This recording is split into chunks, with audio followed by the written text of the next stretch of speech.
قال لقمان لابنه وهو يعظه يا بني لا تشرك بالله إن الشرك لظلم عظيم।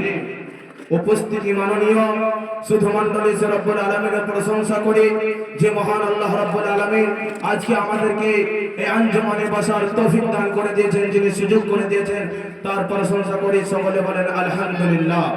তারপরে আমাদের ধর্মের নেতা, ধর্মের গুরু আহমদ মুস্তাফা, তার উপর সর্বোপরি দুরূদ ও সালাম বর্ষিত হোক। আল্লাহুম্মা সাল্লি আলাইহি আল্লাহুম্মা বারিক আলাইহি। আজকে আঞ্জুমানে আমার বিষয়বস্তু হলো, সেই বিষয়বস্তু হলো সে যার নাম শিরক। আল্লাহ তাবারক ওয়া তাআলা বলেন পৃথিবীতে সবচেয়ে বড় পাপ হলো শিরক। তাহলে এখান থেকে বোঝা গেল শিরক একটি এমন জিনিস, আল্লাহ তাবারক ওয়া তাআলার সাথে যদি আমরা অংশীদারি স্থাপন করি তাহলে আল্লাহ তাবারক ওয়া তাআলা আমাদেরকে ক্ষমা করবেন না।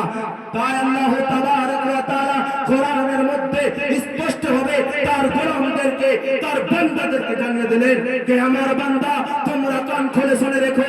ওয়াইদ ক্বালা লুকমান লিবনিহি ওয়া হুয়া ইয়াইযুহু ইয়া বুনাইয়া লা তুশরিকু বিল্লাহ ইন্না শিরকা লাযুলমুন আযীম।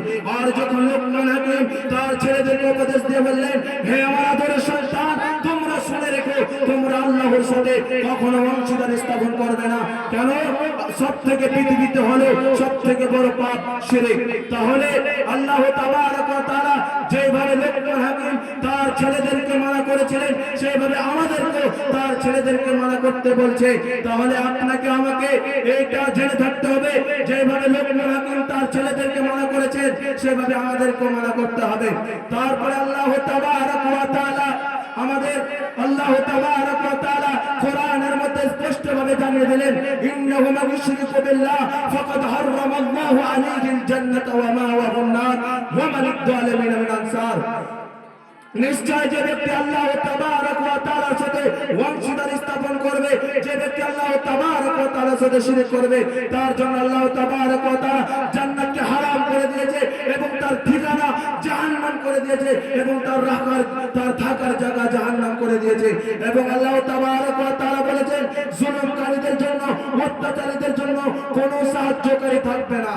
তাহলে মুসলমান আমাদেরকে এটা বোঝা গেল আল্লাহ তাবারক ওয়া তাআলার সাথে যদি আমরা অংশীদারি স্থাপন করে থাকি, আল্লাহ তাবারক ওয়া তাআলার সাথে যদি শিরক করে থাকি, তাহলে আমাদের জন্য আল্লাহ তাবারক ওয়া তাআলা জান্নাতকে হারাম করে দিয়েছেন। তারপরে আল্লাহ তাবারক ওয়া তাআলা আরেক জায়গায় কোরআনের মধ্যে বলেন যদি কোনো ব্যক্তি আল্লাহ তাবারক ওয়া তাআলার সাথে যদি শিরক করে তার আমলগুলি নষ্ট করে দেবে।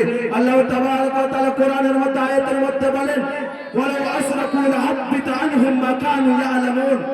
তারা যদি আল্লাহ সাথে শিরক করে তাদের সমস্ত আমলগুলি কি হয়ে যাবে? বাতিল হয়ে যাবে, নষ্ট হয়ে যাবে মুসলমান। তাই আল্লাহ তাবারক ওয়া তাআলা বলেন তোমরা আল্লাহর ইবাদত করো, অন্য কারো ইবাদত করিও না, অন্য কাউকে সিজদা করিও না। তুমি যদি অন্য কাউকে সিজদা করো তাহলে আল্লাহ তাবারক ওয়া তাআলার সাথে শিরক করা হলো। আল্লাহ তাবারক ওয়া তাআলা কোরআনের মধ্যে আরো বলেন, কোরআনের মধ্যে আরো বলেন ওয়া'বুদুল্লাহ ওয়া লা তুশরিকু বিহি শাইআ। যা তোমরা আল্লাহর ইবাদত করো এবং তার সাথে কাউকে শিরক বানায়ো না, তার সাথে কাউকে শিরক করে না। ফির আল্লাহ তাবারক ওয়া তাআলা বলেন যে আমি তোমাদের জন্য শিরককে হারাম করার দিয়েছি, আমি তোমাদের জন্য শিরককে হারাম করা দিয়েছি। আল্লাহ তাবারক ওয়া তাআলা কোরআনের মধ্যে বলেন কুল তাআলু আতলু মা হাররামা রাব্বুকুম আলা তুশরিকু বিহি শাইআ। যে ব্যক্তি আল্লাহর কাছে অবশেষে আমরা দোয়া করি যে আল্লাহ আমাদেরকে যেন শিরক থেকে বাঁচার তৌফিক দান করো। সকলে বলেন আমিন। ওয়া আখিরু দাওয়ানা আলহামদুলিল্লাহি রাব্বিল আলামিন। আসসালামু আলাইকুম ওয়া রাহমাতুল্লাহি ওয়া বারাকাতুহু।